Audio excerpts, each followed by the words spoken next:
fisiopatología en cuanto a cómo se ha planificado el curso. Entonces, vamos a ver primero todo lo que son los trastornos motores. Acá pueden observar un joven que está mirando esa taza de café, y localiza primero la taza. Ahora participa el área premotora, el área motora, y estas van a pasar por la decusación de las pirámides, la médula espinal, plexos, nervios, raíces primero, nervios, y van a generar al mismo tiempo una actividad sensitiva que va a retroalimentar la participación de los ganglios basales y el cerebelo, y regresa toda la información acá y se da un feedback para lo que ustedes vayan haciendo constantemente y de la manera más fina un movimiento tan sencillo como tomar esa taza de café. Entonces, lo primero que tienen que tener en cuenta es que deben quitarse de la cabeza eso de que la fuerza muscular es sinónimo de la función motora. La función motora, doctores, es una cosa, ¿ya? Es el todo si quieren, y la fuerza muscular es parte, es una de las partes de la función motora. Entonces,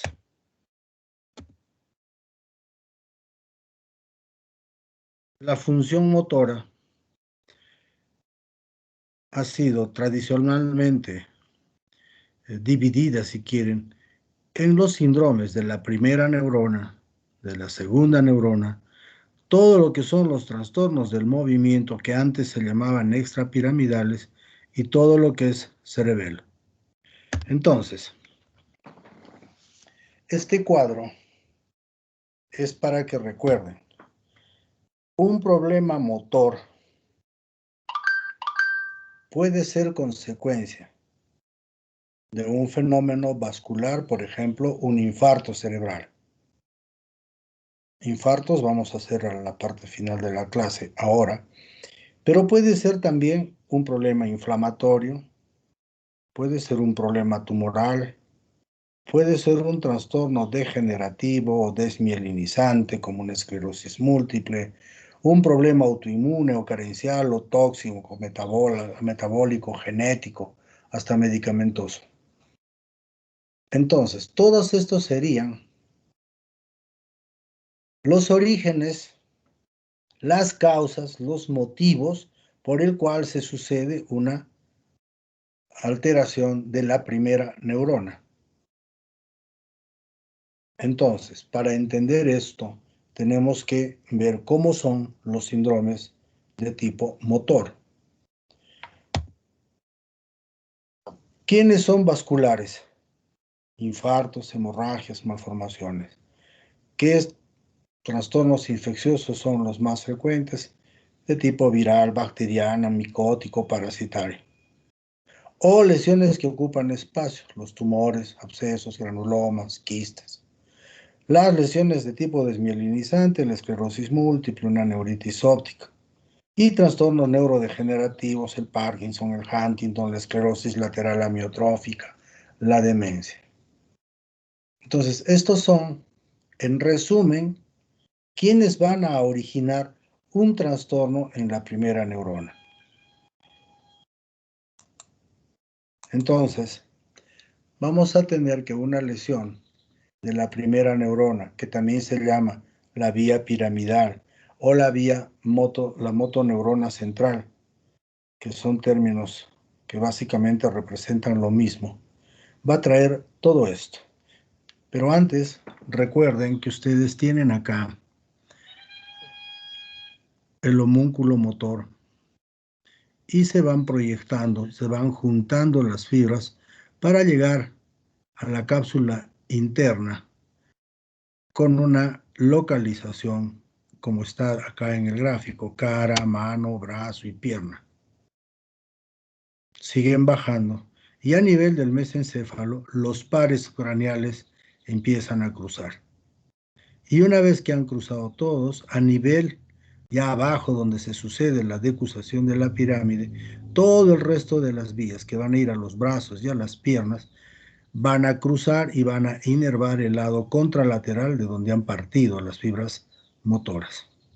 Entonces, esta lesión de la vía piramidal de la primera neurona que va desde la corteza hasta la parte medular va a constituir el síndrome de la primera neurona o la lesión de la motoneurona central o el síndrome piramidal.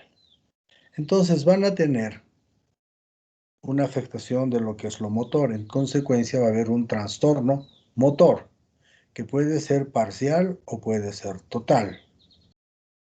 Va a haber hiperreflexia, va a haber clonus y va a haber la presencia de reflejos anormales que son el reflejo de Hoffman, el reflejo de Babinski.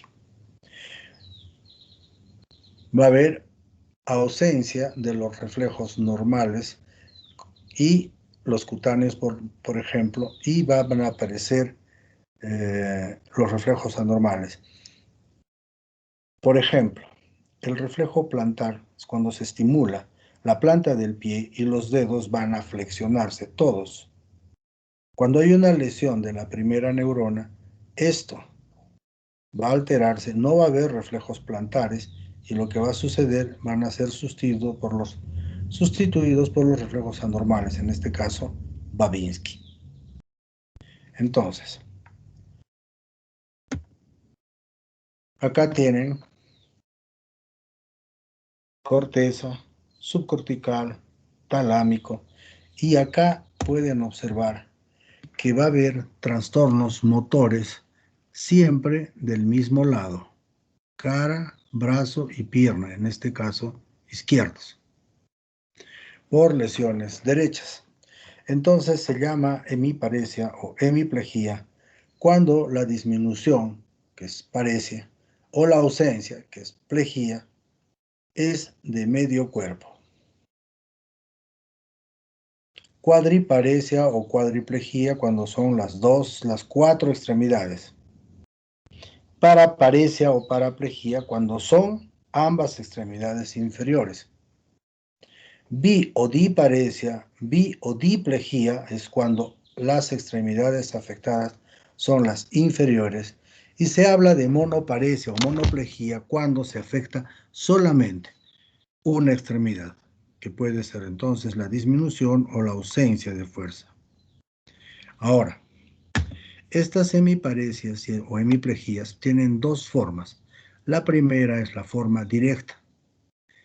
La forma directa es cuando el paciente va a presentar cara, brazo y pierna del mismo lado. Esto involucra lesiones de cápsula interna para arriba. Y se llama alterna cuando las alteraciones se suceden cara de un lado, brazo y pierna del otro. Ahora, estas directas, como ya ven, tienen localización cortical, subcortical, capsular y talámica, o sea, del tálamo para arriba son directas. Y las alternas son mesencéfalo, protuberancia, bulbo y espinales. Todo lo que es tronco. Directa, en este caso, alterna cuando tienen, así como en este gráfico, cara de un lado, brazo y pierna del otro.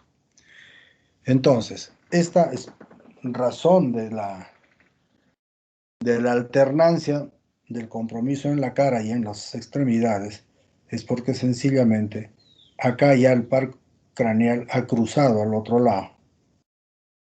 Entonces, al haber cruzado a este lado, cuando se lesiona el otro, este par craneal se salvó, pero el del otro lado es el afectado.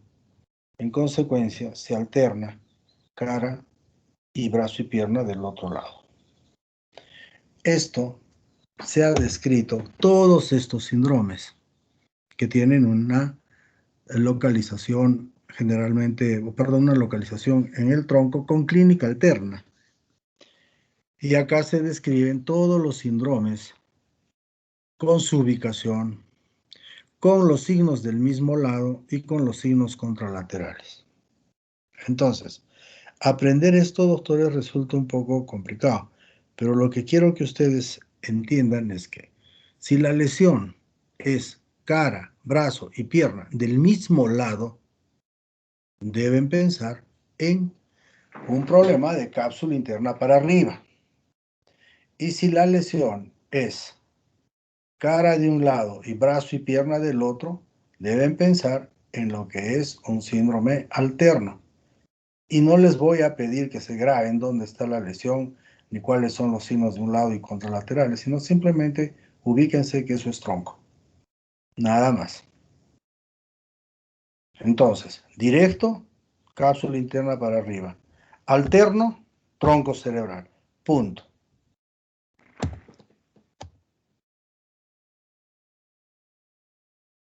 Entonces, la clínica de las lesiones de la primera neurona, vamos a verlas de acuerdo a lo que van trayendo. Entonces, tenemos que en la primera neurona vamos a encontrar lo que hemos dicho: mono, paresia o monoplegia, hemi, paraparesia, biparesia o diparesia o cuadriparesia o cuadriplegia. Entonces, hay la distribución de la debilidad en estos casos manifestándose de estas formas: una lesión de una sola extremidad, de medio cuerpo, de las dos extremidades inferiores, de las dos extremidades superiores y de las cuatro extremidades. Pero antes que me olvide, en algunos textos, bueno, en algunos artículos hemos visto que ahora a la falta de fuerza, tanto completa o parcial, de las ambas extremidades superiores, también le están llamando paraparesia, solo que le agregan paraparesia braquial. Entonces, cuando solamente escuchen paraparesia, se refieren a los miembros inferiores. Pero si ahí yo le agrego braquial, quiere decir que me estoy refiriendo a lo que antes también se conocía como biparesia o diparesia. Biplegia, diplegia. Entonces, esta es la manifestación clínica de la lesión de la primera neurona en cuanto a la debilidad. En cuanto a la atrofia, cuando es lesión de primera neurona va a ser una atrofia ligera y generalmente tardía. Y lo más usual que pueden observar en estos trastornos atróficos son pues las atrofias por desuso. Imagínense, ustedes han visto seguramente alguna vez que un amigo o ustedes mismos se han fracturado un hueso y bueno, se les ha puesto yeso. Ese yeso inmovilizado, toda la extremidad. Al estar inmovilizada, esos músculos se van a atrofiar. No se han atrofiado por falta de fuerza. O en un paciente con un ACV derecho, puede aparecer atrofia, sí, pero es tardía, por desuso. Entonces, el tono va a estar aumentado, puede llegarse a la espasticidad en las lesiones de la primera neurona. Y los reflejos en la lesión de la primera neurona están aumentados. Vamos a tener a los reflejos anormales, como son el clonus, el Babinski y el Hoffman. Esta sería una diferenciación clara de lo que es una lesión de primera y de segunda neurona. El resto de lesiones, como son la unión neuromuscular y las lesiones de músculo, vamos a verlas cuando veamos este tipo de patología específicamente. Entonces, acá tienen primera neurona, segunda neurona. Esta es la presentación de la debilidad y de la segunda neurona. Va a ser una debilidad distal. Recuerden que la afectación de la segunda neurona es una afección que va a darse desde la parte que emerge el nervio periférico hasta la parte distal. Entonces, imagínense el tamaño de la neurona del dedo, que llega al dedo gordo, por ejemplo, del pie. Por eso las manifestaciones de la segunda neurona van a ser distales y simétricas en cuanto a la distribución de la debilidad. La atrofia es moderada, pero de aparición rápida. El tono está disminuido, llegando incluso a la flacidez, y los reflejos están disminuidos o abolidos y se asocia trastorno sensitivo.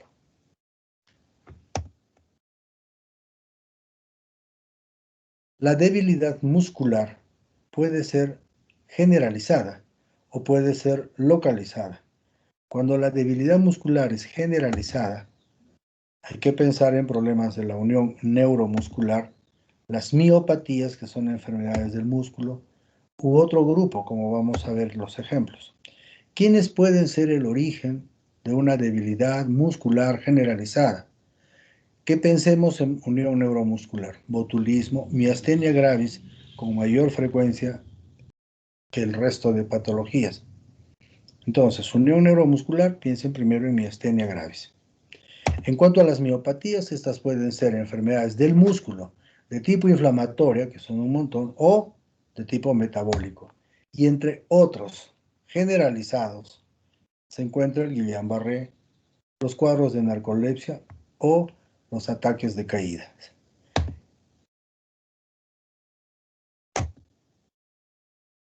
Ahí tienen un paciente con una miastenia gravis y abajo un drop attacks, una crisis de caída.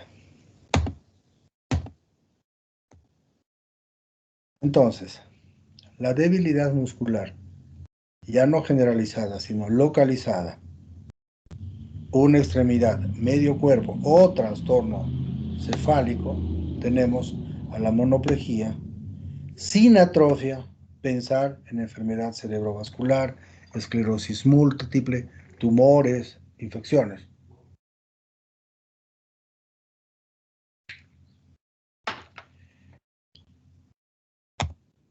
Monoplejía con atrofia, miembro superior, lesiones del plexo nervioso, siringomialia, esclerosis lateral amiotrofia, polimieliositis. Y en miembro inferior, si es un cuadro agudo, puede ser un cuadro subagudo o crónico, en lesiones del nervio periférico.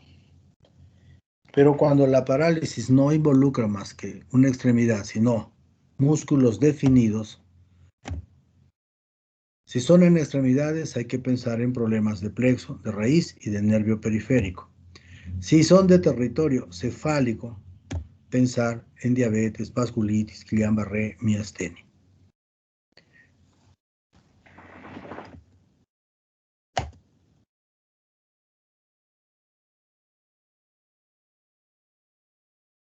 La otra probabilidad que sea una debilidad muscular localizada, bilateral de extremidades. Y esta va a tener un componente o una presentación, si quieren, proximal, distal, o va a afectar a ambas extremidades inferiores. Si es proximal, aguda, subaguda, crónica. Si es aguda, quiere decir que tiene un tiempo de enfermedad de horas o días. Esta debilidad muscular bilateral, miopatía aguda, la miopatía alcohólica, la miastenia de Lambert-Eaton, los cuadros de porfiria o los bloqueos neuromusculares generalmente por fármacos. Si esta debilidad muscular bilateral en extremidades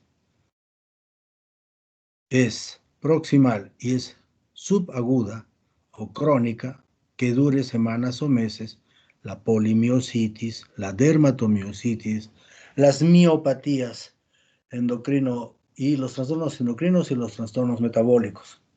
También las miopatías, los trastornos tóxicos y secundario a medicamentos.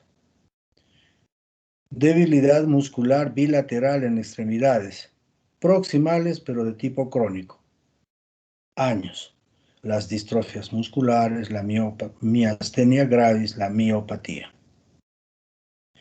Ahora, la debilidad muscular bilateral en extremidades, pero distal, lesiones del asta anterior de la médula o las polineuropatías. Estas polineuropatías distal pueden ser agudas, pueden ser crónicas. Son agudas, pueden ser desmielinizantes, pueden ser axonales. De tipo desmielinizante, el Guillain-Barré, HIV, carcinomas, enfermedad de Hodgkin, fármacos. Si es axonal, hipoglicemia, insuficiencia renal crónica, medicamentos. Ahora, cuando esta polineuropatía es crónica, también tiene dos formas. Puede ser desmielinizante o puede ser axonal. La desmielinizante, de hecho, la diabetes mellitus o secundaria diabetes mellitus es la más frecuente. Pero también esta desmielinizante crónica, polineuropatía distal, puede ser secundaria, trastornos hepáticos, idiopáticos, hereditarios.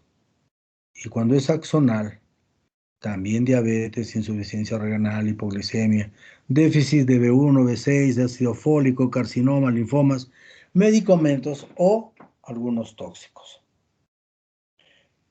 Debilidad muscular bilateral en extremidades inferiores, paraplegia aguda, trauma, comprensión medular, trastorno medular vascular, la mielonolitis central pontina, que es muy asociada a traumatismo. Estos periféricos, también compresión de cole-caballo, Guillain-Barré, polimiositis. Cuando es paraplegia crónica, también encontramos los infartos múltiples, los trastornos pseudovulvares, meningioma de la hoz cerebral, comprensión medular, mielopatía aguda, mielopatías paraneoplásicas, tóxicas y degeneración combinada subaguda, siringomiela, mielopatías, paraneoplasias, etc. Entonces, acá ustedes tienen la explicación por qué no se puede hacer fisiopatología de las enfermedades que generan una manifestación de primera neurona. Tendríamos que hacer la fisiopatología de la miopatía aguda, de la alcohólica, de la miastenia, del Amberitton, de la porfiria, del bloqueo muscular por fármacos, la fisiopatología de la polimiositis, la dermatomiositis, etc. La idea es que ustedes, cuando enfrenten un paciente, conozcan que estos vendrían a ser las causas, las enfermedades de las manifestaciones clínicas que les va a traer el paciente a su evaluación y a su examen físico y determinar que ustedes están ante un cuadro de debilidad muscular bilateral en extremidades. Puede ser este grupo, puede ser este grupo o puede ser este grupo. Lesión de segunda neurona. También se llama neurona periférica o vía final común. Este gráfico sirve primero para entender que acá están las terminaciones de la piel y la vía sensitiva viene de afuera hacia adentro. Llega al cuerpo medular y hace conexión con la vía motora y esta ejecuta el reflejo. Esto quiero que quede claro para que ustedes se acuerden que el fenómeno del arco reflejo es un fenómeno medular. Este fenómeno medular está controlado por la primera neurona. Esta primera neurona, al modular al arco reflejo, va a hacer que cuando haya una lesión en la primera neurona, esa acción moduladora de la primera neurona no existe. Por lo tanto, el reflejo se libera. Y eso explica la hiperreflexia. Ahora, si la lesión es de la segunda neurona, no hay arco reflejo. Al no haber el arco reflejo o estar dañado el arco reflejo, el reflejo va a estar disminuido o va a estar abolido. Entonces, ese dato de que la primera neurona modula a la segunda neurona, por eso que cuando se lesiona la primera, se liberan los reflejos, es la explicación de la hiperreflexia que presenta el paciente con lesión de primera neurona. Si la lesión es en segunda neurona, el arco reflejo, que es el responsable del arco del reflejo, va a disminuir, no va a funcionar bien si quieren, y esto va a traer una disminución de la fuerza, del reflejo, o la ausencia del reflejo. O sea, va a llevar a la hiporreflexia o a la arreflexia. Y nos acordamos de esa A que hemos dicho con énfasis, porque es frecuente ya la presencia de ¿qué? Rápidamente de la atrofia. Y con eso pueden diferenciar su primera de segunda neurona, dado que los dos traen trastorno motor. Entonces la diferenciación básicamente va a ser la presencia de los reflejos, las alteraciones sensitivas y la presencia de atrofia. Entonces, en las lesiones de la segunda neurona, este trastorno motor puede ser parcial o completo. Va a involucrar uno o más músculos inervados por un solo nervio, por una raíz o varios nervios. Va a haber hipotonía o atonía, hipotrofia o atrofia, hiporreflexia o arreflexia, y van a encontrar fasciculaciones o trastornos vasomotores y sensitivos.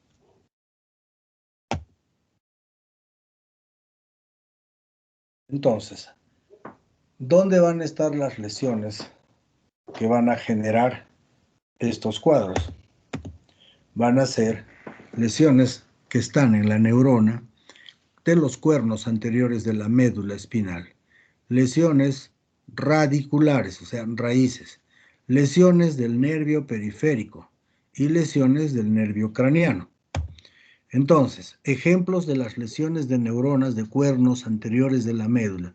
Ahí está la polio, la esclerosis lateral amiotrófica, traumatismos, tumores, siringomielias. En las lesiones radiculares ya de la raíz van a traer manifestaciones motoras o sensitivo-motores. Ejemplo, la compresión extramedular, la hernia del núcleo pulposo o tumores en esa zona.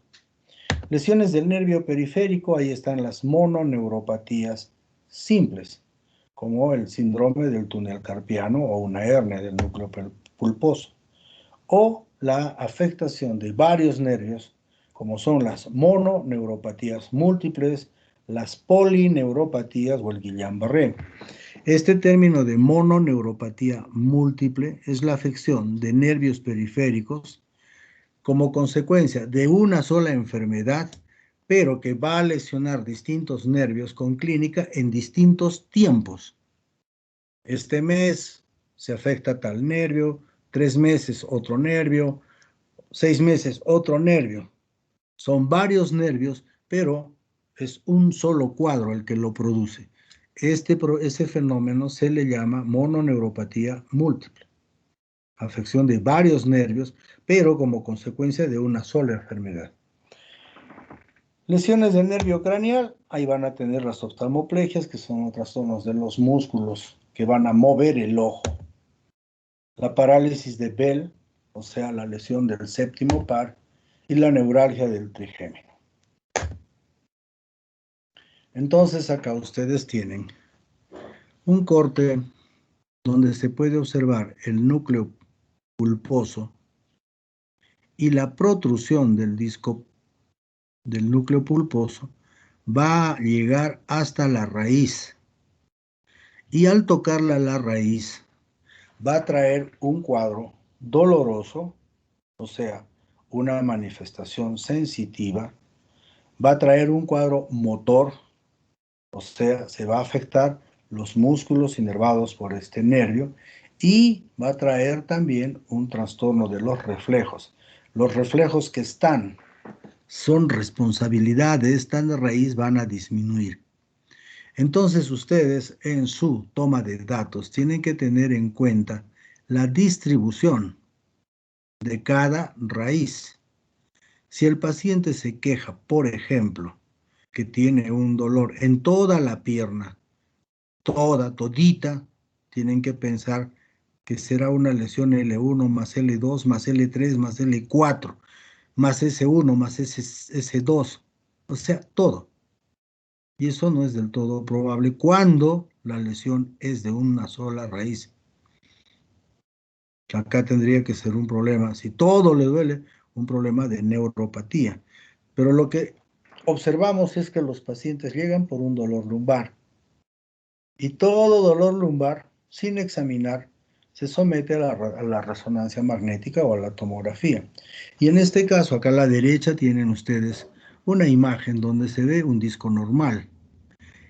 Entre L4 y L5 hay una protrusión discal, hay una hernia. Y entre L5 y S1 hay otra protrusión discal, hay dos hernias. ¿Cuál es la que está afectando? ¿Cuál es la que va a traer el problema? La clínica les va a decir cuál es, tanto por la localización del dolor, por la fuerza que van a obtener en el examen y por la afectación del reflejo. Y con eso ustedes van a decir, en efecto, todo lo que tiene este paciente es una hernia L4-5. S1, esta es la responsable, pese que esta pareciera más grande. Entonces, es la clínica y el examen clínico es vital. Un paciente, por ejemplo, con una lesión radicular L5 y S1 no va a poder caminar de talones. Y una lesión L4, L5, ese paciente no va a poder caminar de puntitas. Con dos pruebas tan sencillas, hacerlo caminar de puntas o de talones, van a determinar que esta es una raíz L4, L5 o una L5, S1. Y este L4 con L5 es responsabilidad del reflejo rotuliano. Y L5S1 es responsabilidad del reflejo aquilio. Entonces, una vez que ustedes han hecho su examen físico, han evaluado lo que les cuenta el paciente del dolor, realizan un examen midiendo la fuerza de estas dos localizaciones que son las más frecuentes, hacen si existe o no la prueba de la SEGE, que es levantar la extremidad, y es positivo cuando el paciente refiere dolor que va desde la zona lumbar hasta abajo, y los reflejos están disminuidos, entonces eso les permite decir, esta es una radiculopatía L5-S1 del lado derecho, se me ocurre. Entonces, el examen físico demuestra eso. El examen que continúa para lo que vamos a hacer dentro de la conducta médica es la electromiografía, no la resonancia. La resonancia, doctores, es un examen prequirúrgico. Un buen examen físico, una buena electromiografía nos va a dar el sitio.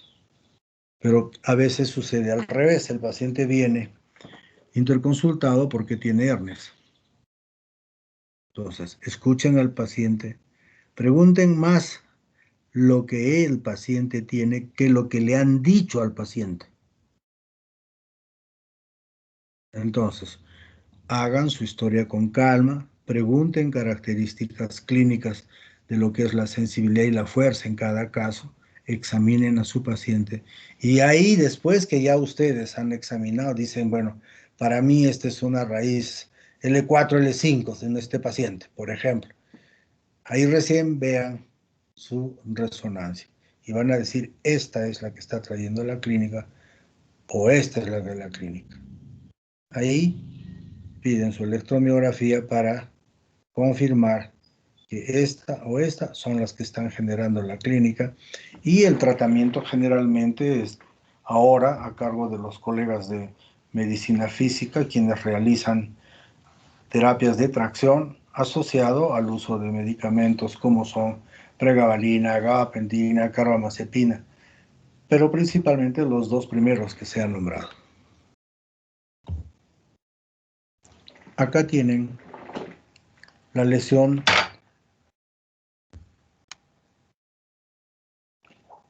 del nervio mediano. Este nervio mediano es apretado a esta altura y esa compresión que le hace el ligamento anular del carpo va a generar el síndrome del túnel del carpo. Y esta enfermedad, este cuadro era frecuente en las amas de casa, en las lavanderas, en las secretarias, por la actividad que realizan con las manos. Pero desde la aparición de la computadora, Esto se está incrementando y más ahora con el uso del celular, que todo el mundo esté hasta en las posturas, y eso va a afectar a este nervio. Entonces, la característica clínica del túnel del carpo doctores es un dolor nocturno. Despierta a la paciente con ese dolor, esa postura, miren, 3 de la mañana, y despierta el dolor a la paciente. Entonces, estos son dolores tipo disestesias o parestesias, y estas van progresando a ya luego presentarse, miren, ya es de día, el paciente está manejando unas parestesias progresivas. Se va a asociar dificultad dentro de la función del brazo y va a aparecer como lesión de segunda neurona la atrofia tenar. Entonces, todo esto van a encontrar en pacientes que tienen el síndrome del túnel del carpo.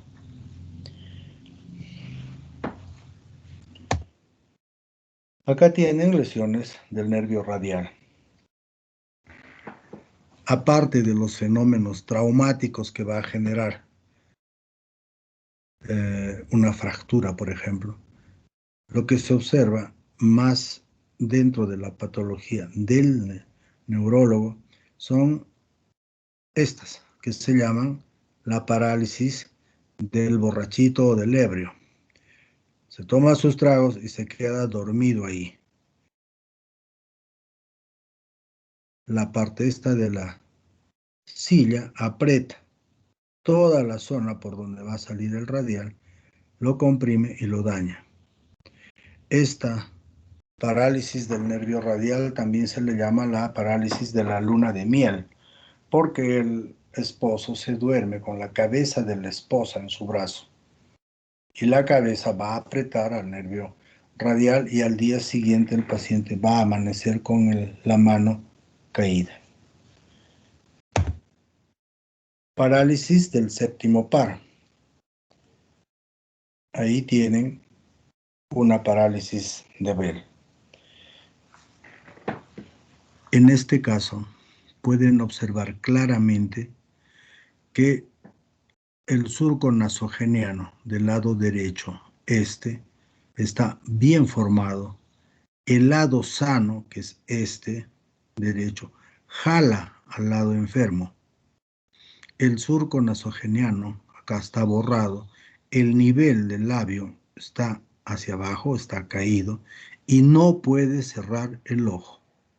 Esta es una parálisis de Bell del lado izquierdo. Acá tienen lado derecho caído. Este lado está funcionando más.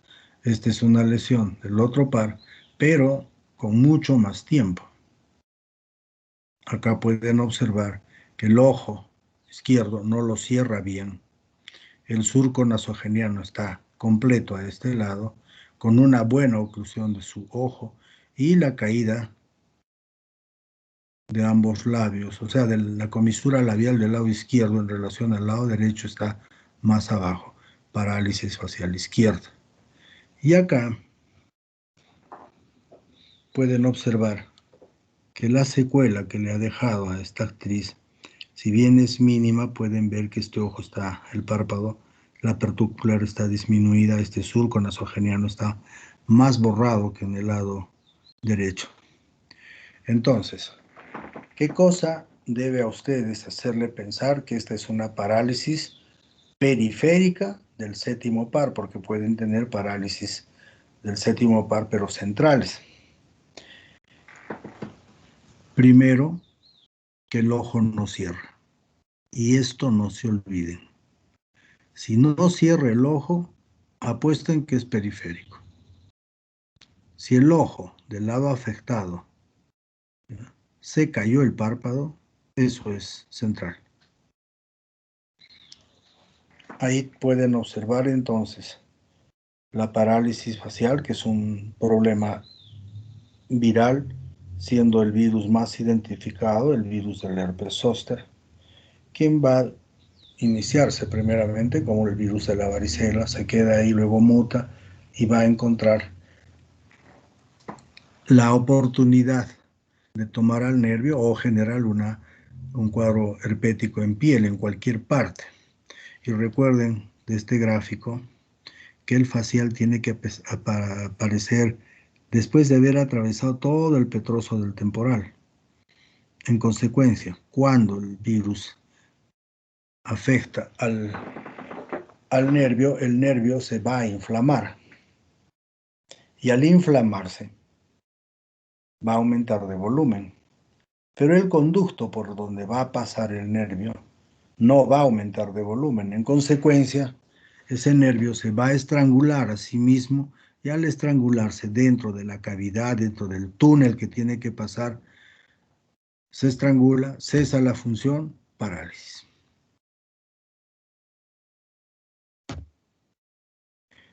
Lesiones del trigémino.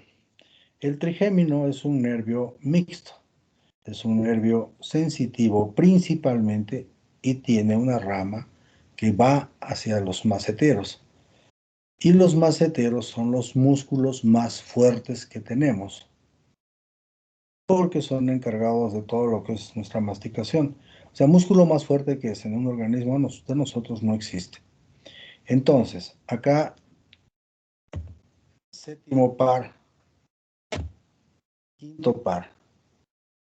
Tendrá sentido que le demos al séptimo par que más que chicles. El mascar chicles, doctores, lo hace el quinto par. Entonces, darle a que muerda chicles a cada rato a un paciente con parálisis facial no es tan útil.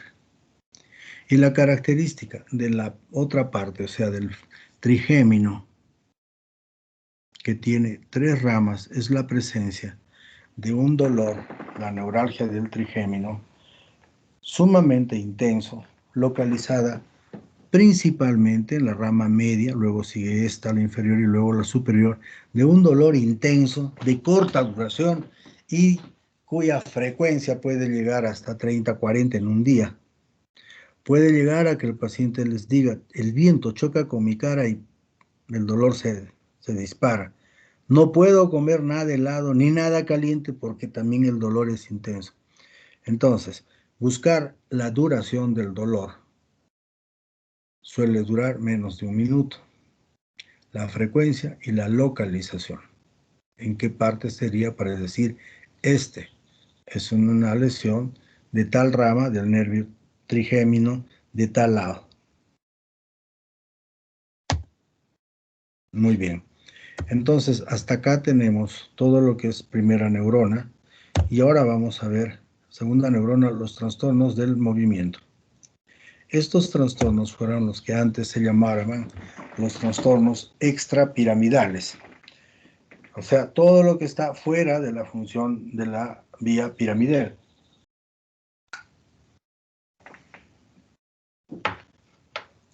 Y ahí se tiene que, por ejemplo, estas son secundarias, alteración de los ganglios basales. Con color verde son las estructuras que van a estar en el cuerpo estriado, caudado, putamen y globo pálido. Cuerpo estriado. Entonces, aquí y acá. El diencéfalo, el núcleo subtalámico, ahí. Y este núcleo subtalámico donde van a encontrar las localizaciones de los trastornos del movimiento de origen diencefálico. Y a nivel mesencefálico, en azul, van a encontrar la sustancia negra. Y esta sustancia negra es la más afectada y la que se ha realizado, digamos, la zona más afectada en problemas de tipo parkinsoniano, por ejemplo. Entonces, estos trastornos del movimiento, veamos, que el sistema extrapiramidal, o sea, tiene un control del movimiento. Y este control del movimiento tiene que ver con todo lo que son los movimientos automáticos y que tienen que ver con todo lo que son los movimientos relacionados con manifestaciones emocionales, instintivos y que son aprendidos. Control del movimiento. Aquellos que llamamos a los movimientos asociados, estos son los que tienen que ver con los movimientos involuntarios complejos. Los voluntarios pueden ser sus alteraciones de dos formas. Hipercinéticos, ahí está la corea, tetosis, mioclonías, tics, etc. O pueden ser hipocinéticos. Y la característica básica de un trastorno hipocinético es la enfermedad de Parkinson. Ahora, el tono también es regulado por este sistema y la hipertonía puede llevarnos a la espasticidad y a la rigidez. Estas dos cosas se encuentran frecuentemente en los pacientes con Parkinson. La hipotonía va a llevar a la bradicinesia o a la acinesia. Y dentro de los que se vendrían a ser manifestaciones asociadas o accesorias, si quieren, a las lesiones extrapiramidales están los trastornos vegetativos.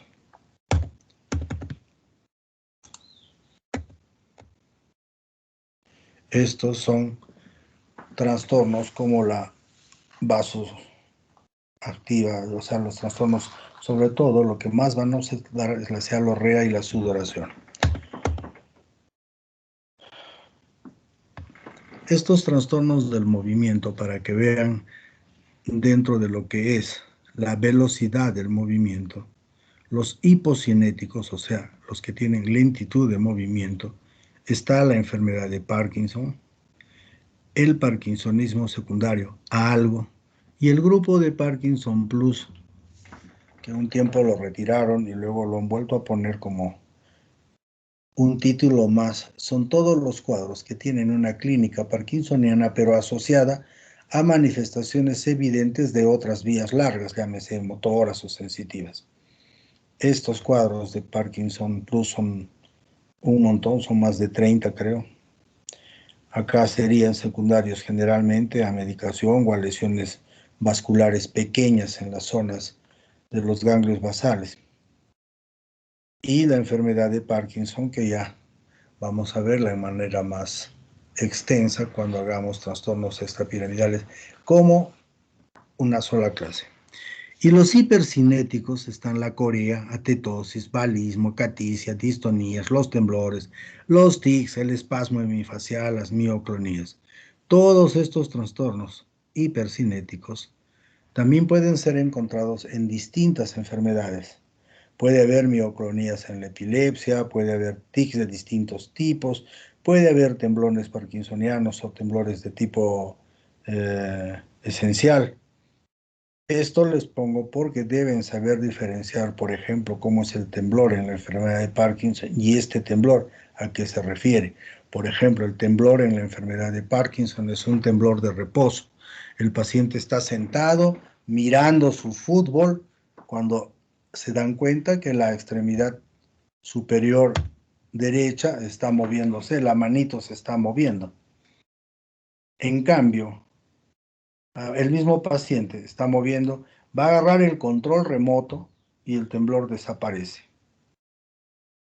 Que es diferente a que el paciente está mirando su fútbol tranquilo, no hay temblor, va a agarrar el control remoto y empieza a temblar su mano. El temblor del Parkinson es en reposo, este temblor aparece cuando va a realizar una actividad motora.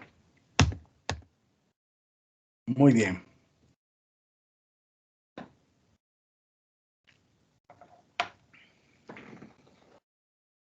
A ver, vamos a seguir con los trastornos de tipo sensitivo.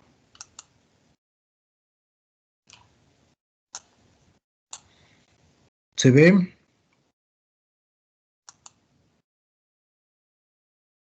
Sí, doctor. Sí, doctor. Muy bien.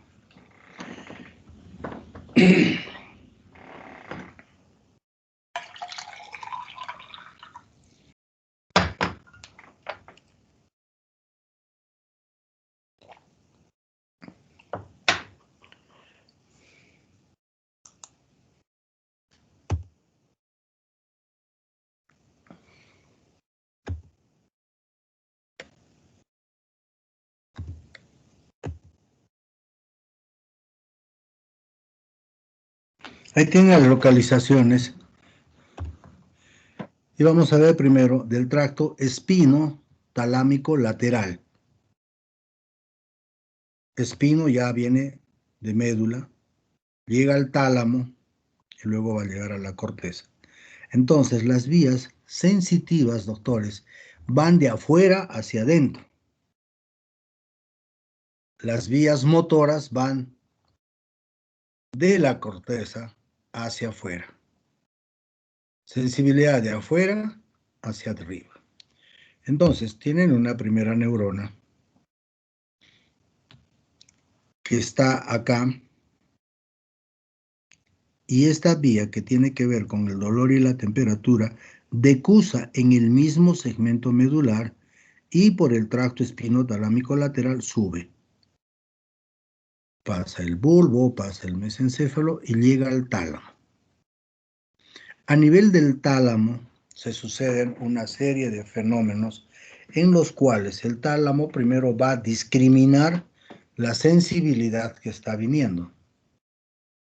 Y una vez que ha discriminado la sensibilidad, va a permitir esta discriminación que este estímulo que estamos sintiendo, por ejemplo, en el dedo gordo de la mano, que inicialmente sentíamos como que aprieta, y luego llega a un nivel en que ya es nocivo, aparece el dolor. Esta discriminación, además de generar esa diferenciación de que este estímulo se convierte en nocivo, o sea, en dolor, hace al mismo tiempo lo siguiente: se traslada a la corteza somatosensorial. Y ahí ustedes hacen conciencia de este estímulo. Al hacer conciencia, cuando este estímulo es nocivo, pues retirarán la mano, ¿no? Entonces, como pueden ver, ahí hay 3 neuronas que participan en lo que es el dolor y la temperatura. Pero de esto, recuerden, decusa en el mismo nivel. En cambio, la primera neurona de lo que es tacto, la información propioceptiva y vibratoria, ingresa, pero no decusa a este nivel, sino por el cordón posterior va subiendo. Y a nivel del bulbo, recién decusa.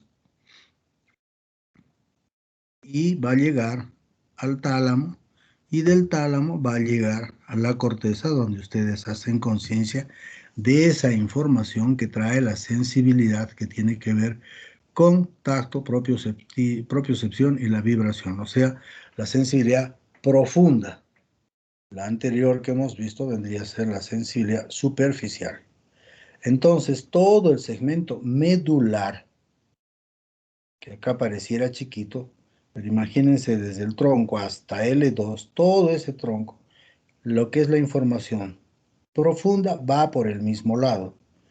Y la información de dolor y temperatura decusa este nivel y se sube. Ambos llegan al tálamo y ambos llegan a la corteza. Entonces va a haber cambios en la clínica de los pacientes con trastornos hemimedulares.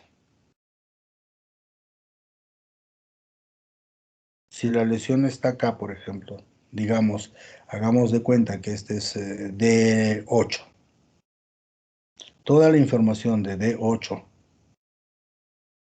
para arriba va a decusar, va a irse por el mismo segmento. Pero la otra que viene de este lado decusa y se va a ver afectada. Entonces van a tener manifestaciones de la sensibilidad superficial en la extremidad, por ejemplo, derecho, y la profunda en la izquierda. Por este detalle que esta sensibilidad profunda no decusa a este nivel, sino sube.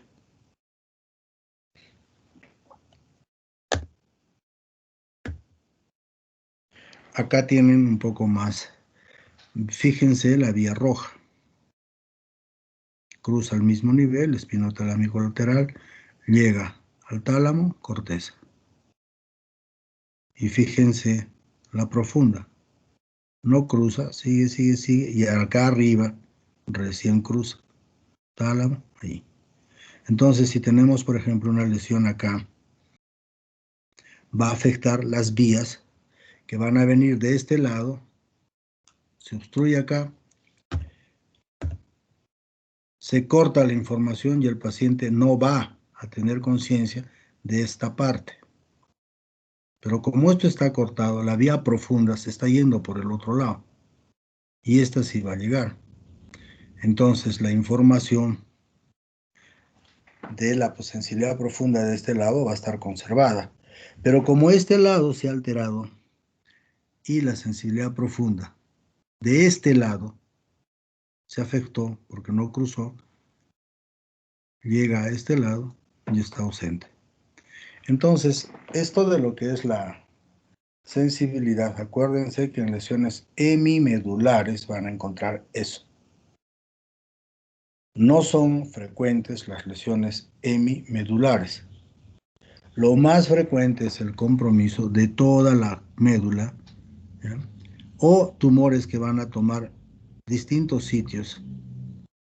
Y a veces, imagínense un tumor acá, lo suficientemente grande, que va a comprimir a la médula contra el hueso a este lado.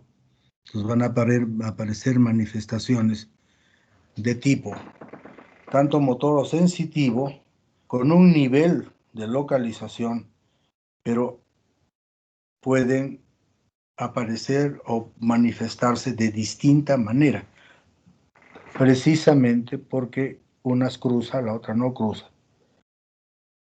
Y al apretarse de un lado al otro, si acá hay hueso, entonces van a tener una comprensión de la parte del tumor y cuando empuja, aquí está el hueso, entonces va a ser tocada, si quieren, esta parte con una manifestación clínica definida de este sitio. Entonces, el síndrome siringomiélico es aquella manifestación con presentación de un trastorno sensitivo en banda. Y acá van a ver la vía del dolor y la temperatura. Va a seguir este orden y va a decusar y se va a convertir en el tracto espinotalámico lateral y este es el que sube. Dolor y temperatura. Entonces, cuando la lesión se sucede ahí, o sea, el conducto que está dentro, al medio, si quieren, de la médula espinal, se incrementa, va a generar que esta dolor y temperatura de este lado no pase. Al no pasar, no hay quien haga conciencia de esto. Entonces el paciente no siente dolor, no siente temperatura. Y acá ponemos de ejemplo de este lado cómo sube. Pero este lado también va a ser exactamente lo mismo. Por eso habría un trastorno de dolor y temperatura, pero en banda.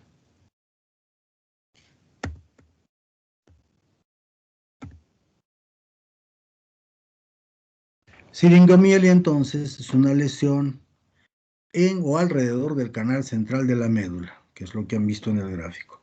Ahí hay un compromiso de las fibras de dolor y temperatura, es segmentaria, es la pérdida de la sensibilidad termolgésica bilateral en los dermatomas correspondientes a la dilatación del canal o a la afectación, digamos, de las vías que van a estar cerca al canal. Entonces, siringomelia no es raro encontrar y la clínica es un trastorno sensitivo en banda, así como se les ha puesto en el dibujo.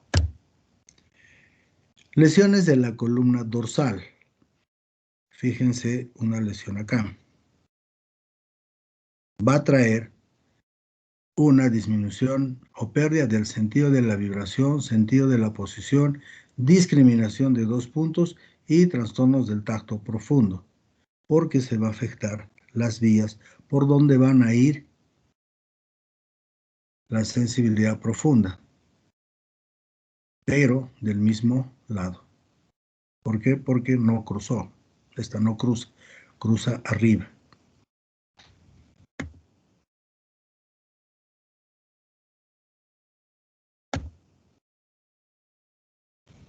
Lesión del tracto espinotalámico lateral.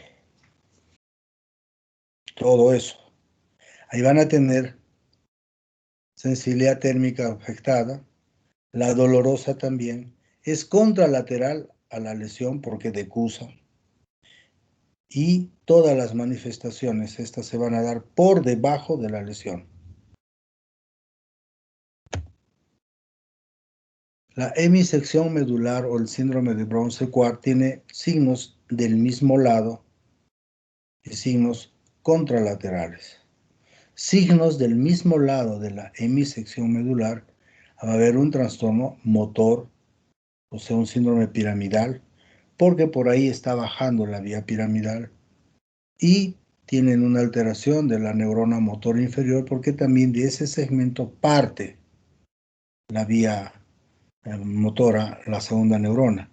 Se van a asociar trastornos autonómicos y síndromes del cordón posterior del mismo lado, ya no contralateral. Y los signos contralaterales serían la pérdida y dolor y temperatura, contralateral al lado de la lesión. Muy bien. Y entramos a un tema un poco más importante en el sentido del conocimiento que tienen que tener de esto. ¿Están mirando? Sí, doctor. Sí, doctor. Ok. ¿Qué son los trastornos vasculares, las enfermedades cerebrovasculares? Este grupo de enfermedades tienen una importancia desde que se empieza a hacer trombolisis, y mejor vamos a mirar. Acá hay algo que deben tener en cuenta. Estamos hablando de la enfermedad cerebrovascular. No estamos hablando del accidente cerebrovascular. Entonces, la enfermedad cerebrovascular, miren desde qué tiempo se define Hipócrates como una enfermedad de inicio repentino de parálisis. Y en el año 1600 y tantos se identifica post-mortem signos de hemorragia intracerebral. Ahora, miren en el mundo, 15 millones por año. 5 millones tempranamente mueren. Es la segunda causa de muerte. No hablo de muerte neurológica, ¿eh? Segunda causa de muerte de toda la población. 5 millones permanecen con secuelas discapacitantes y es la tercera causa de discapacidad en el mundo. Y su incidencia se ha incrementado en un 100% en 4 décadas. Esto en los países del desarrollo o en desarrollo. ¿Qué pasa en nuestra realidad? Arequipa, ahí tienen el Hospital Nacional. Es la primera causa no infecciosa de hospitalización. Tercera causa de muerte y la primera causa de invalidez. Pero es la primera causa no infecciosa de hospitalización. Ahí tienen los diagnósticos más frecuentes.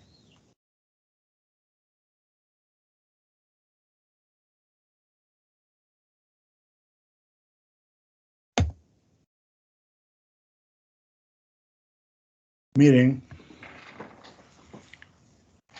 ¿qué es lo que teníamos hasta hace poco? Un hospital, que el CASE era el único que hacía trombolisis, ahora hacen el Honorio Delgado y hace limitadamente Yanaguara. No existen unidades de vasculares. Si Dios quiere, ya este mes ya hemos comenzado guardias en el Hospital Nacional las 24 horas solo para vasculares. Vamos a ver cómo progresamos en eso. No existen unidades de manejo multidisciplinario, hay tiempos prolongados de hospitalización y esto va a generar complicaciones frecuentes. La causa más frecuente de muerte de un paciente en nuestro hospital, en el servicio de neurología. Es decir, un paciente con ACV se muere más por neumonía que por el ACV. Pacientes que salen de alta, el 60% tienen secuelas discapacitantes. Miren, menos de la mitad va a acudir a su mes a la consulta. 21% se mueren, 25% terminan con demencia, 11% tienen depresión demostrada y 40% necesitan de un cuidador.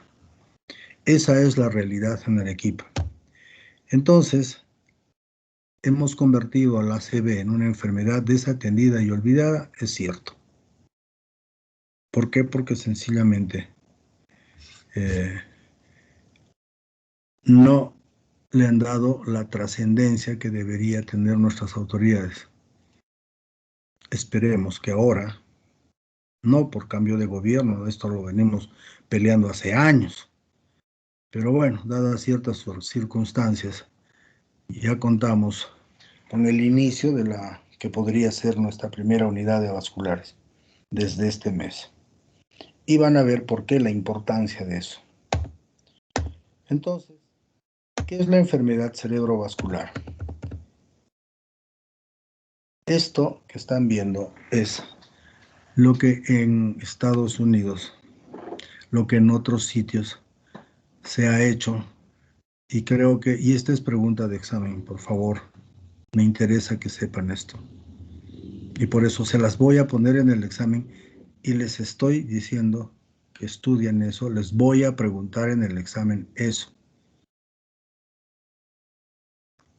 Cuando yo calificaba neurología clínico-quirúrgica, les aviso que esta es una pregunta. Les regalo esta pregunta, pero el que se equivoca le jalo un punto.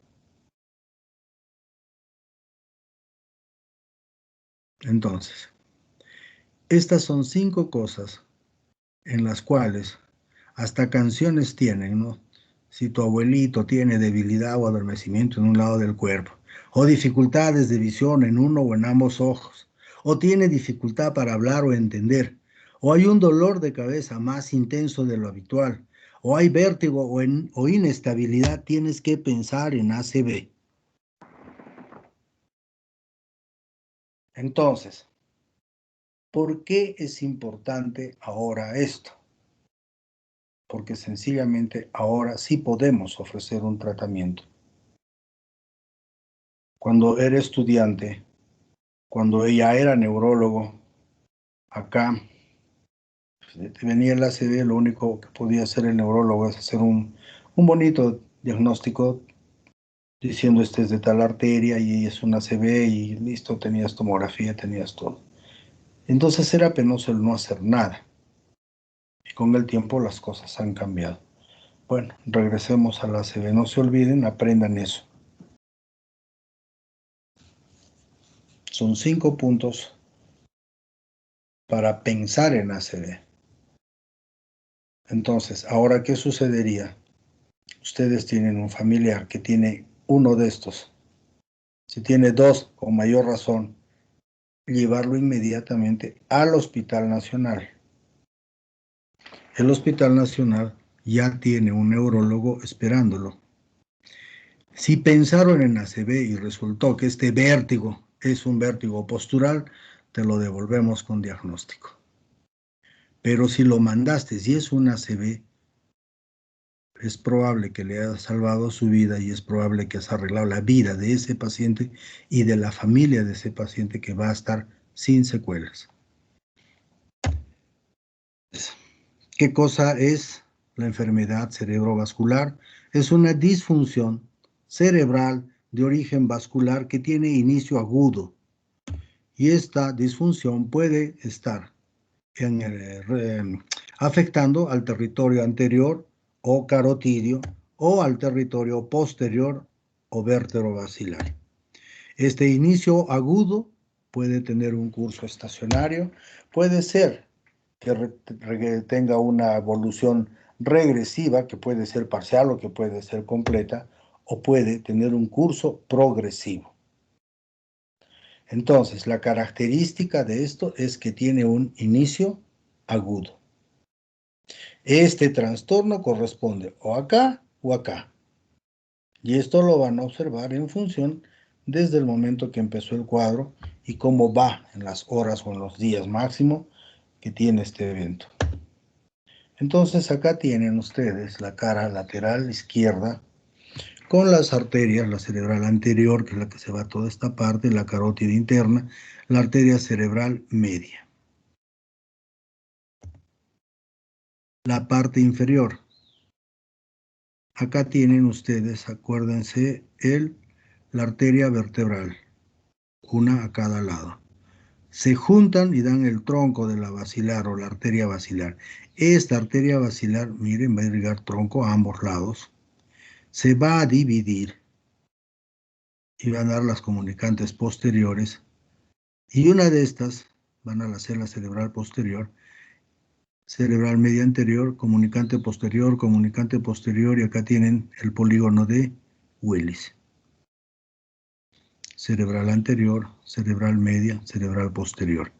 Esta posterior irriga todo lo que es el tronco, irriga cerebelo y la parte occipital de nuestro hemisferio. Entonces ahí tiene la zona que va a irrigar los sistemas que tenemos, el carotidio o el vértebro basilar. El carotidio va a involucrar a la arteria cerebral anterior y la media, y el tronco de la basilar o la arteria basilar van a ser partes de lo que es el territorio posterior. Entonces ahí tienen, de acuerdo a cada color, las zonas que van a ir irrigando cada uno de las ramas de los sistemas anterior y posterior.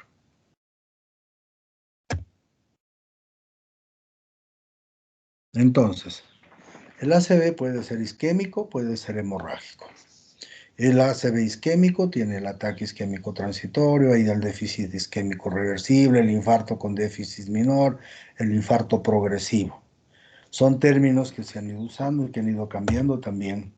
Y los fenómenos hemorrágicos son hasta ahora más no tan cambiantes porque son evidentes. Es una hemorragia dentro del cerebro, es una hemorragia subaracnoidea o es una hemorragia intraventricular o se combinan dos de estos. Entonces, estas son las dos formas de la enfermedad cerebrovascular.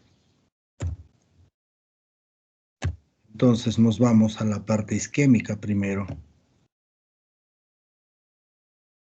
Y ahí vemos el ACV isquémico, obviamente yo el ataque isquémico transitorio, que es un episodio focal, brusco, y que va a tener signos y síntomas de breve duración. Y esto es lo que quiero que por favor reciclen. Recuperación completa en 24 horas.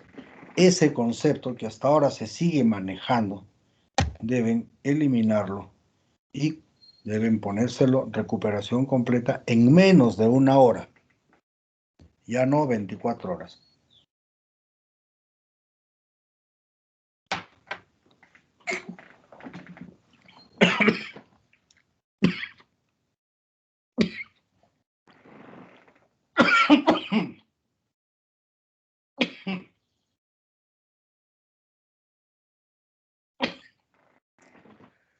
Perdón por tomar un poco de agua. Entonces, este concepto de recuperación completa en menos de 1 hora obedece a dos cosas que son importantes. La primera es que la mayoría de personas que recuperan, que hacen este fenómeno llamado ataque isquémico transitorio, o TIA como lo van a encontrar en los libros, o sea, por las 3 palabras en inglés, recuperan pues en realidad antes de la hora. Y lo que va a durar más de 1 hora ya es un ataque isquémico que se está consolidando en el cerebro. Y considerando que los tratamientos que se hacen ahora deben hacerse antes de las 6 horas. Empezamos con 3, ahora ha pasado a 4,5 horas o 4,5 y ahora se está haciendo en 6 horas el tratamiento para el ACV. Entonces, si el paciente viene a las 3 horas y está con un cuadro focal isquémico, yo no voy a esperar 24 horas para decir que era una AIT. Debo manejarlo ahora con este concepto como un ACV establecido y debo tratar a ese paciente con trombolisis. Entonces, ese concepto que es hasta ahora constante en grupos de gente que no maneja el ACV, se sigue hablando de la recuperación en el AIT en las 24 horas. El concepto actual es recuperación completa en menos de 1 hora. Entonces, si el paciente llegó al hospital y totalmente repuesto en menos de 1 hora, ya no hay necesidad de hacer trombolisis y ustedes dirán que ha presentado un ataque isquémico transitorio y empezarán ustedes a generar todo un plan de trabajo para buscar el origen de ese ataque isquémico transitorio que nos está avisando que el siguiente ya no va a ser tan transitorio y que probablemente ya establezca un ACV isquémico definido, digamos. Entonces, estos cuadros isquémicos pueden ser de origen trombótico. Este trombo va a ser el origen de una estenosis o la oclusión de una arteria. Esta es consecuencia, pues, de la alteración primaria de la pared del vaso arterial que va a generar este problema. O puede ser un embólico, y este émbolo puede venir de cualquier otra parte, como puede ser de cualquier arteria, puede partir del corazón, puede partir del pulmón. El asunto es que el émbolo sube, llega al sistema arterial cerebral, tapa la arteria y al tapar la arteria se genera un fenómeno isquémico y este fenómeno isquémico va a traer una clínica de la localización, o sea, de la zona donde se infartó. Otra de las características fisiopatológicas del infarto serían aquellos que son los hemodinámicos. Este tipo de trastorno se va a producir en el territorio arterial en el cual en el segmento proximal va a suceder la oclusión y la estenosis. Entonces, si se estenosa la parte proximal, ¿qué va a suceder en la parte distal? No va a llegar la suficiente cantidad de sangre y consecuentemente el oxígeno, y eso va a llevar obviamente a perfusión sanguínea disminuida, hipotensión arterial o el fenómeno de robo, y todos estos van a llevar al fenómeno isquémico. Estas son causas inhabituales de la enfermedad cerebrovascular. Como pueden ver, mírense la cantidad y un largo, etcétera, etcétera, etcétera. Pero las causas más frecuentes son las que vamos a tomar como ejemplo del resto de la exposición. Entonces, tenemos el infarto de la carótida interna. Va a haber trastorno motor por compromiso del homúnculo motor y las zonas motoras. Van a tener trastorno sensitivo, van a tener trastornos visuales, van a traer desviación oculocefálica, trastornos del lenguaje, o sea, las afasias. El infarto de la cerebral media va a traer signos y dentro de ellos, de la clínica, que es variada en estas, la que más nos importa es esta. Estas son las arterias lentículo-estriadas. Estas lentículo-estriadas son llamadas también perforantes, son ramas de la cerebral media. Y acá, por ejemplo, tienen la cápsula interna. Y cuando hemos dicho motores, todas las vías motoras vienen formando la corona radiada, se juntan en la cápsula interna. Entonces, fenómenos generalmente hipertensivos van a traer una hemorragia en esta zona, donde la manifestación motora va a ser facio-brachiocrural, pero severa.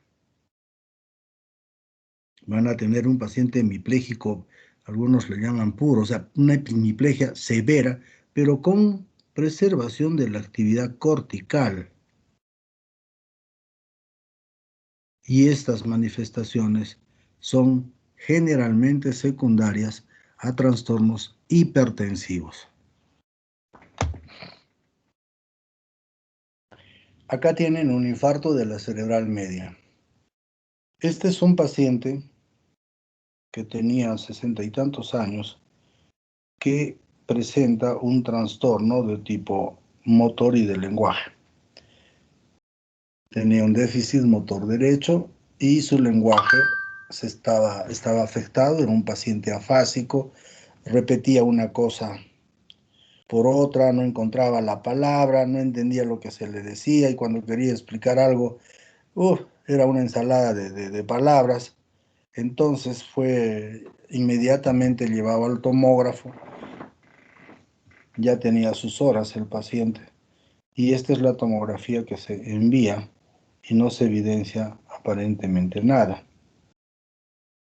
Entonces permaneció un día en el hospital, creo que fue domingo como hoy, y el lunes los colegas de la emergencia hacen la consulta al psiquiatra,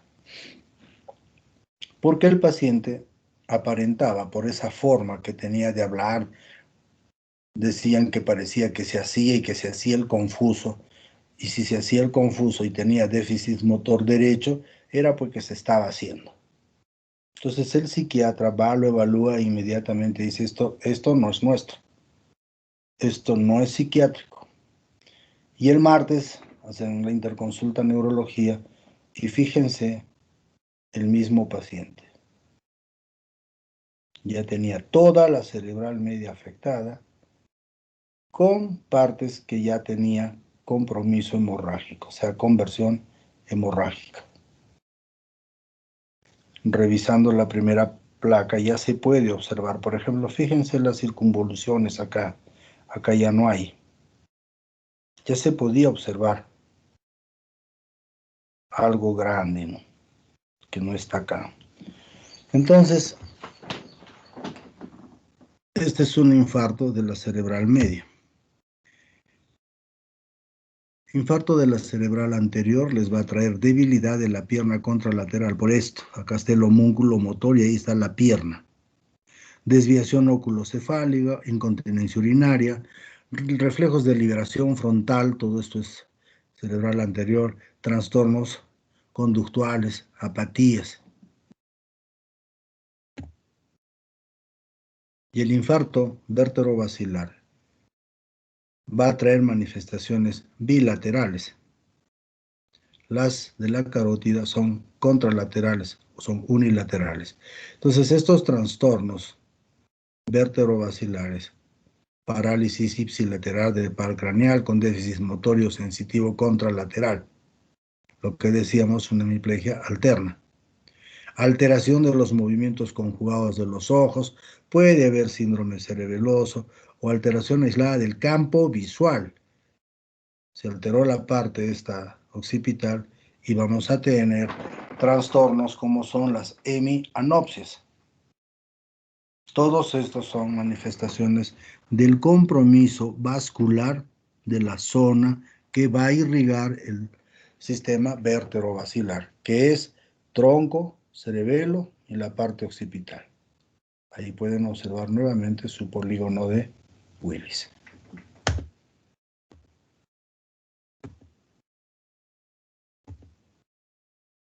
Hasta hace unos años, con esta gráfica, acababa la clase de vasculares en la universidad.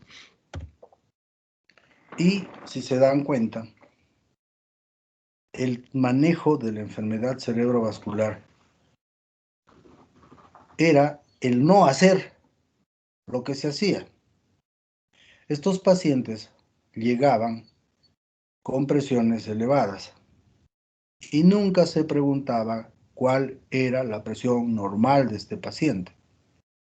La presión arterial en un fenómeno vascular como este, como un infarto, el cerebro sube la presión porque necesita una presión elevada para evitar que el territorio que está alrededor del infartado se continúe infartando. Entonces él dice, necesito presión y sube la presión. ¿Y qué hacíamos en la emergencia? Inmediatamente le bajábamos la presión. Entonces ese cerebro estaba luchando para que le llegue oxígeno y nosotros los médicos se la bajamos. Y no ha sido una, sino ha sido un montón de veces que pacientes que han venido con una paresia braquial y 16, 10 de presión arterial le han puesto todo lo que se usa para bajar la presión, desde diuréticos, su captopril sublingual y todas esas cosas. Y a las 2 horas el paciente estaba con 12,7, pero ya era hemipléjico. ¿Por culpa de qué? De bajar esto. No bajar bruscamente. Y si miren, está 220 o 200 sobre 100 o 110, mantengan y bajen lentamente la presión. No se tumben la presión. Ese cerebro está pidiendo oxígeno y al bajarle la presión, vamos a ir al revés. El paciente llega a emergencia y ¿qué hacemos? Le ponían su dextrosa. Deben evitar la hiperglicemia, no usar dextrosa. Y si ustedes, cuando vayan a la emergencia, van a darse cuenta la triste figura de los viejos prácticamente en calzoncillos y muchos sin calzoncillos con una batita abierta por atrás. Y es triste ver un viejo así, de esa manera, y el paciente de al lado, que es un joven, está con sus babuchitas, sus mediecitas, su polo, su calzoncillo, su pantaloncito de pijama. Entonces, ese paciente que se queda con ACV viejo y calato, porque dicen que si es que sucediera una emergencia es necesario sacar sangre, una cosa, eso justificaba, según ellos, la manera como enfrentar a un paciente con ACV. Tan fácil, pues rompe la piama, pues se acabó. Estos pacientes empiezan a hacer procesos infecciosos, sube la temperatura, que es lo que no deberíamos hacer o permitir, y este paciente, aunque les parezca curioso, los ACVs que no iban al hospital evolucionaban mejor que los que iban al hospital, porque en la casa nadie hacía esto y nadie permitía esto. Entonces los ACVs tenían esa evolución y la clase teórica del ACV, tanto en quinto como en semiología, y que siempre se ha hecho así, era pues esta lámina. Hasta que ahí tienen Arequipa, ahí tienen el Hospital Nacional, y ahí pueden observar todo lo que puede estar el CASE con todo lo que es Arequipa. Y fíjense, ahí está el Escomel, acá está el Hospital de Yanaguara, al ladito está el Metropolitano. Entonces, todo esto tiene una razón, sino cuánto tiempo demora un paciente en llegar al Hospital Nacional. Fíjense dónde está la variante de Chumayo, o sea, ubíquense más o menos. Todo esto vendría a ser prácticamente Arequipa, poblada actualmente. Entonces, considerando que el cerebro es tiempo, se pasó a hacer lo que era trombolisis. Este es el ACV hemorrágico movido las láminas. Regresamos a esto. Entonces, va a ser motivo de clase esta cuando lleguemos a lo que es neurología clínico-quirúrgica, pero tengan en cuenta que todo esto, este redondo, puede llegar en tiempo adecuado al Hospital Nacional para la realización de trombolisis. Trombolisis se hizo en Arequipa antes que en cualquier sitio del país y hemos llegado en un año a tener más trombolisis. Solo el Nacional tenía más trombolisis que todos los hospitales del Ministerio del Seguro Social, clínicas privadas, policiales y militares de Lima juntas. Esto nos permitió realizar el curso el Congreso Internacional de Neurología en el Hospital Nacional y el Congreso Internacional de Vasculares en el Hospital Nacional. Entonces, la idea de las 5 cositas que les he dicho que les voy a preguntar en el examen es esto, que el paciente llegara en el tiempo adecuado al Hospital Nacional, no a otro hospital. ¿Por qué? Porque no hay neurólogo de guardia, no hay neurólogo vascular. Entonces, si llega a otro hospital, ¿qué van a hacer? Le van a pedir hemograma, hemoglobina, velocidad de sedimentación, colesteroles, triglicéridos y todas las, que el perfil lipídico, el perfil hepático, placa de tórax, y eso lo guardan hasta el día siguiente que ve el neurólogo. Nosotros ahora para esto necesitamos que ese paciente llegue lo antes posible. Así se hayan equivocado, mándenlo. Esa es la diferencia de la manera como ahora se enfoca el problema del ACV a cómo se enfocaba antes. Todo eso es isquemia y la parte hemorrágica va a representar el ACV hemorrágico un 10 a un 15% de los ACVs. Y generalmente son secundarias a hipertensión arterial y miren hasta casi en un 65%. Otras causas no hipertensivas de las hemorragias intracerebrales son trastornos pues como la angiopatía cerebral amiloidea, malformaciones, tumores que sangran, uso de anticoagulantes o trombolíticos, drogas, vasculitis que cada vez se está viendo más. Y acá pueden ver, al igual que la localización de lo que es un ACV isquémico, como hemos visto, el territorio de la enfermedad de las lentículo estriadas, acá ya se observa una hemorragia. Entonces, pueden ver una tomografía con la presencia de toda esta imagen blanquita, si quieren, se parece a la misma intensidad de lo que es el hueso. Esto es sangre. Y esta es sangre en los ventrículos. Esta es la característica de la hemorragia secundaria a hipertensión. Acá tienen otra hemorragia igual hipertensiva y en los dos casos hay una hemorragia intraventricular. Cuando hay esta hemorragia intraventricular, el paciente generalmente está en coma y el pronóstico es malo. Pero si tienen una hemorragia como esta, pegadita, cortical si quieren, acá también otra cortical, este caso ya con invasión ventricular también. Estas son las secundarias a los problemas de malformación arteriovenosa que se rompe. Las hipertensivas son subcorticales, está la corteza, debajo de la corteza, y las de ruptura de malformación arteriovenosa son corticales. Muy bien, doctores. 6 de la tarde menos 5 minutos. Tenemos 5 minutos para preguntas.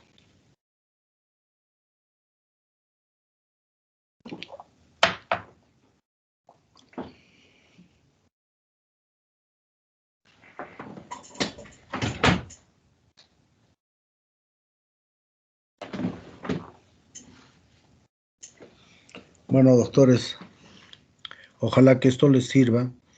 Y ahora sí, cuando tengan un paciente en la práctica semiológica, ya tienen una idea de qué patologías pueden generar el problema, la manifestación clínica que el paciente les va a contar para que ustedes puedan generar una presunción diagnóstica. Y esta presunción diagnóstica es primero qué síndromes tienes, dónde está localizada la lesión y quién puede ser el responsable de estas patologías. Esto va a generar un plan de trabajo. Este plan de trabajo les va a permitir a ustedes decidir sobre qué exámenes pedir al paciente para poder determinar y mediante estas medidas llegar al diagnóstico definitivo. Un gusto, doctores, cuídense, nos vemos en neurología clínico-quirúrgica si Dios quiere. Hasta luego. Gracias, doctor. Muchas gracias, doctor. Hasta Gracias, luego. doctor. Gracias, doctor. Doctor, hasta Muchas gracias, luego. doctor. Gracias, doctor. Cuídese, doctor.